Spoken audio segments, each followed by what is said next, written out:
خليه يجيني بس. مع السلامة. الحقي يا حاجة الحقي، ست شوق جت. شوق؟ ودي ايه اللي جاب؟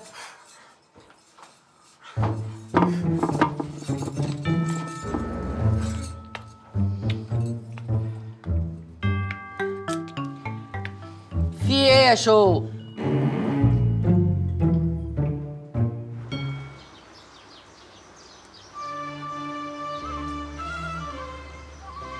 كرامة، قاعدة لوحدك كده ليه؟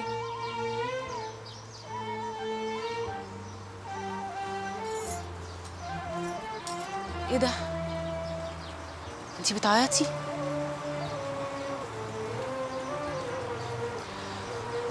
صدقيني يا كرامة، أنا مش عايزة أكون سبب في أي حاجة توجعك. هو انتي زعلانة إني حامل؟ انتي خايفة مني؟ بتكرهيني؟ أنا عرفت من شربية إن انتي كنتي بتروحي الدكتور. بطلتي تروحي الدكتور من بعد ما اتجوزت خميس.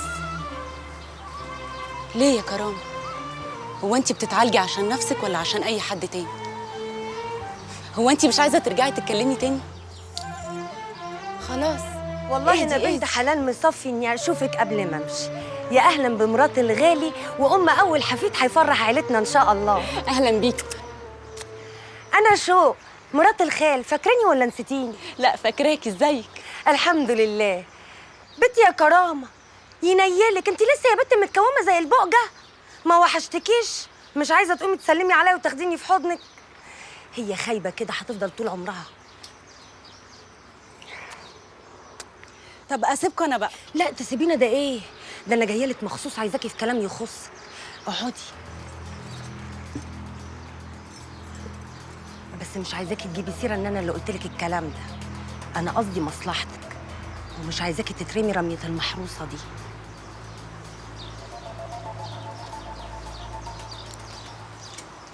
انت عايزه تقولي ايه بالظبط؟ علشان ننجي مغاوري من اللي هو فيه لازم نعرف الاسباب اللي وصلته لكده الاول. انا شخصيا عارف الاسباب.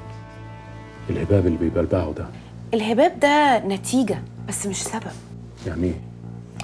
حاله مغاوري مختلفه تماما عن حاله شادي، ولكن في النهايه الاتنين راحوا لحاجه واحده. يا دكتوره كل الطرق دلوقتي تؤدي الى الترامادول. يا حضره الضابط بلاش يأس.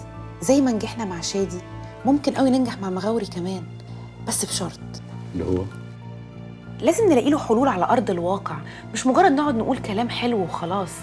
يعني نحس بيه الاول، نسمعه ثانيا، ونساعده ثالثا.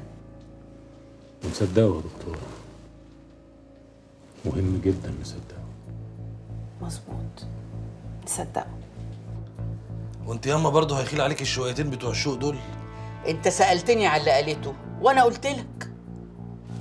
ايه اللي في دماغك يا حاجه؟ خالك وقع في خية البت دي ورجله غرزت في الطين ومصارينا مكشوفاله، وبجيتها الليلة وراها إنا ولازما أجيب آخرها. هو ده. احنا كده على الخط سوا. على العموم أنا عممتها بكلمتين وسبتها تمشي. ماشي، فهمت انا وعرفت الباقي. زوز.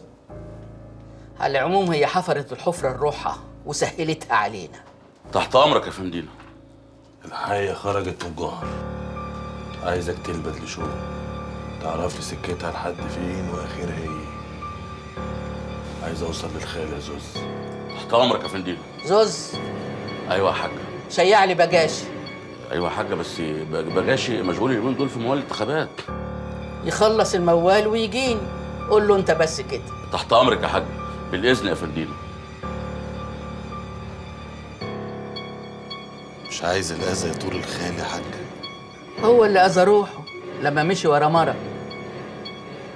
ده برضه الخال اهو. وانت ابني افندينا، كبرنا وكبير السوق، وابو الحفيد اللي مستنياه العمر كله، ومش هسمح لاي حد انه يطفي فرحتي حتى لو كان اخويا.